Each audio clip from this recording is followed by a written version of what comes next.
పేదరికం లేని రాష్ట్రంగా ఏపీని తయారు చేయాలనే సంకల్పానికి శ్రీకారం చుట్టామని P4 భావితరాల భవిష్యత్తును మారుస్తుందని సీఎం చంద్రబాబు అన్నారు. సమాజంలోని సంపన్నులను పేదలతో అనుసంధానించి పేదరికాన్ని నిర్మూలించేందుకు ఉద్దేశించిన మార్గదర్శి బంగారు కుటుంబం P4 కార్యక్రమాన్ని ఆయన ప్రారంభించారు. పేదల జీవితాల్లో మార్పు తెచ్చే వరకు తన ప్రయత్నాన్ని వదిలిపెట్టనని స్పష్టం చేశారు. ఆగస్టు 15 నాటికి ఈ కార్యక్రమాన్ని ఓ స్థాయికి తెచ్చి వచ్చే ఉగాది నాటికి సత్ఫలితాలను ఆవిష్కరిస్తామని సీఎం ధీమా వ్యక్తం చేశారు. అమరావతి సచివాలయం సమీపంలో మార్గదర్శి బంగారు కుటుంబం P4 జీరో పావర్టీ కార్యక్రమాన్ని CM Chandrababu deputy CM Pawan Kalyan తో కలిసి లాంఛనంగా ప్రారంభించారు. గత 5 దశాబ్దాలుగా రాజకీయ రంగంలో తనను ఆదరిస్తున్న తెలుగు ప్రజలకే ఈ జీవితం అంకితం తప్ప వేరే ఆలోచనలు లేవన్నారు. తనను ఇంతగా ఆదరించిన పేద ప్రజల జీవితాల్లో వెలుగులు చూడటమే లక్ష్యమన్నారు. 1978లో ఎమ్మెల్యే అయ్యాను. 47 సంవత్సరాలైంది. ఇంకొక 3 సంవత్సరాలైతే 50 సంవత్సరాలు అవుతుంది. 5 దశాబ్దాలుగా నన్ను ఆదరించారంటే నా జీవితం మీకు అంకితం తప్ప నాకు ఎలాంటి కోరికలే లేవని చెప్పి మరొకసారి విజ్ఞప్తి చేస్తున్నాను. 40 ఏళ్లుగా ప్రజలే జీవితంగా బతికాను. రాష్ట్రం బాగుండాలని ఆలోచించాను. ప్రజల జీవితాల్లో మార్పు రావాలని కోరుకున్నాను. మన బిడ్డల యువత భవిష్యత్తు బాగుండాలనేది నా ఆకాంక్ష అని చెప్పి కూడా నేను మీకు తెలియజేస్తున్నా. నిజాయితీ, నిబద్ధత, పారదర్శకత, ప్రజల ఆశలు ఆశయాలు నెరవేర్చడం, అవినీతి లేని పాలన అందించడం, ఇదే నాకు తెలిసిన విషయాలు. పని తప్ప నాకు వేరే ఏమీ తెలియదు. వేరే అలవాటు కూడా లేదు. పని చేస్తే మీరు అభిమానిస్తే కొత్త ఊపు వస్తుంది. తెల్లవారితో నిద్రలేస్తే ఏమి చేస్తే మీ జీవితాల్లో మార్పు వస్తుందో ఆలోచిస్తూ ఉంటాను. దాంతోనే నిద్రలేస్తాను. సాయంత్రం పడుకునేటప్పుడు ఏమి చేశాను, ఎంత మేలు జరిగిందని ఆలోచించి మళ్ళీ పడుకుంటాను. నేను ఏ తప్పు చెయ్యలేదు, చెయ్యను, భవిష్యత్తులో కూడా చెయ్యను. మీకోసం పనిచేయడం తప్ప వేరే నాకు తెలియదని చెప్పి మరొకసారి మీ అందరికీ విజ్ఞప్తి చేస్తున్నా. ప్రపంచం మొత్తం అధ్యయనం చేసి P4 కార్యక్రమానికి శ్రీకారం చుట్టామని సీఎం తెలిపారు. P4 డబ్బుతో పరిష్కారం అయ్యేది కాదని, మనసు పెట్టి పనిచేసి సమస్యను పరిష్కరించేదని వివరించారు. సాయాజీరావు సాయం అంబేద్కర్ ఎదుగుదలకు ఉపయోగపడిందన్నారు. అబ్దుల్ కలాం కు శివసుబ్రహ్మణ్యం అయ్యర్ సాయం చేశారని గుర్తు చేశారు. ఎన్టీఆర్ లేకుంటే తాను సాధారణ వ్యక్తిగానే ఉండేవాడిని అన్నారు.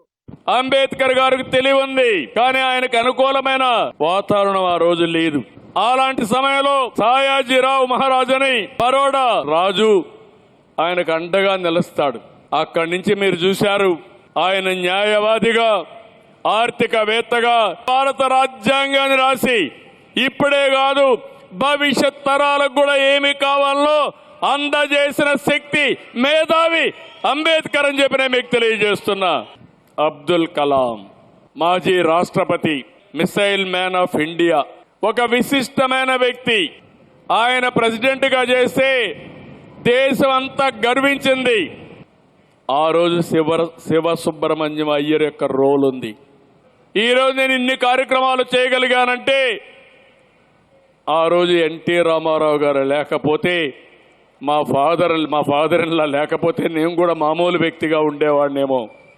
నాకు అన్ని విషయాల్లో కూడా ఎన్టీఆర్ ఒక ఆదర్శం అని చెప్పి నేను మీకు తెలియజేస్తున్నా. ఈ పనులు చేయగలిగానంటే, మిమ్మల్ని మెప్పించగలిగానంటే, 50 సంవత్సరాలు రాజకీయాల్లో ఉండగలిగానంటే దానికి స్ఫూర్తి ప్రదాత ఎన్టీఆర్ అని చెప్పి కూడా నేను మీకు తెలియజేస్తున్నా. స్వర్ణాంధ్రప్రదేశ్ కు జీరో పావర్టీ P4 ఒక ఆయుధమని సీఎం తెలిపారు. మార్గదర్శకులు అందరూ సమాజం వల్ల పైకి వస్తున్నారని, వారికి సమాజం పట్ల బాధ్యత ఉందన్నారు.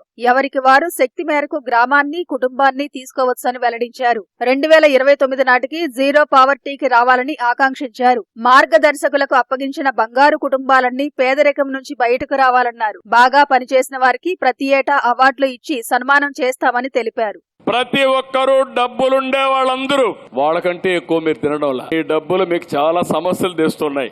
టెన్షన్, ఎట్లా కాపాడుకోవాలి ఈ ఆస్తులని, దాంతో లేనిపోని బీపీ, షుగర్ వచ్చే పరిస్థితి వస్తా ఉంది. రెండోది, మీరు సంపాదించినంత ట్రాన్స్ఫర్ తీసుకెళ్తారు. ఆఫ్టర్ మీరు చనిపోయిన తర్వాత మీరు వదిలిపెట్టి పోయేది ఒక మంచి పేరు చేశారా, సమాజానికి ఉపయోగపడ్డారా, లేకపోతే మీ స్వార్థం కోసం బతికారా? ఇవే మిగులుతాయి.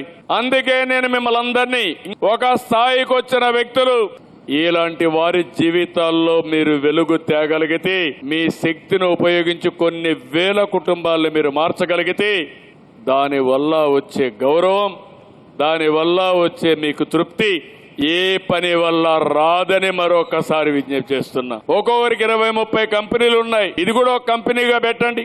మీరు పెట్టే డబ్బులు వాళ్ళందరినీ ఎన్యూమరేట్ చేయండి. వీళ్ళ జీవితాల్లో మార్పు రావాలంటే ఏం చేయగలుగుతారో వర్కౌట్ చేయండి. ప్రతి ఒక్క కుటుంబానికి ఒక యాక్షన్ ప్లాన్ తయారు చేద్దాం. ఏం చేస్తే బాగుంటుందో మీరు చేసి, వాళ్ళకి ఏ ఆలోచన వచ్చినా ఆ ఆలోచన మంచి ఆలోచన కాదా అని మీరు కూడా సలహాలు ఇస్తే, ఆ సలహా వాళ్ళ జీవితాలను మారుస్తుంది. నాకు వచ్చిన ఆలోచన P4 తప్ప వేరే విధానం లేదు. ఇది రాబోయే రోజుల్లో ప్రపంచంలో ఎక్కడా చెయ్యలేదు. ఇది చేస్తే ఒక గేమ్ చేంజర్ అవుతుందనే ఉద్దేశంతో దీనికి వచ్చాను. ఆగస్టు 15 కంతా దీన్ని ఒక షేప్ కు తీసుకొస్తాం.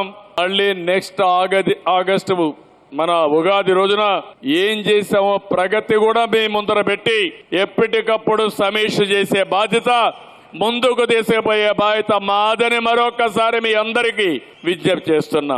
మార్గదర్శులందరినీ కోరుతున్నా, మీకు మాకు సమాజం పట్ల బాధ్యత ఉంది. మీ శక్తి మేరకు, మీ సమయం మేరకు, మీ వనరుల మేరకు మీరు టేకప్ చేయండి. మేము కూడా ఎప్పటికప్పుడు ఆలోచనలు ఇస్తాం. నేను చెప్పిందే పనిచేస్తుందని కాదు. ఆలోచన ఒకటి, 0 పావర్టీ 29కి. ప్రతి సంవత్సరం ఎవరైతే బ్రహ్మాండంగా పనిచేస్తారో వాళ్ళకి అవార్డ్స్ ఇస్తాం. 5 ఏళ్లుగా గాడి తప్పిన పాలనను గాడిలో పెట్టేలా నిరంతరం శ్రమిస్తున్నామన్న సీఎం పోలవరాన్ని 2027కు పూర్తి చేస్తామని చెప్పారు. సంక్షేమం, అభివృద్ధిని సమపాళ్లలో చేస్తూ స్వర్ణాంధ్ర లక్ష్యాలను సాధిస్తామన్నారు.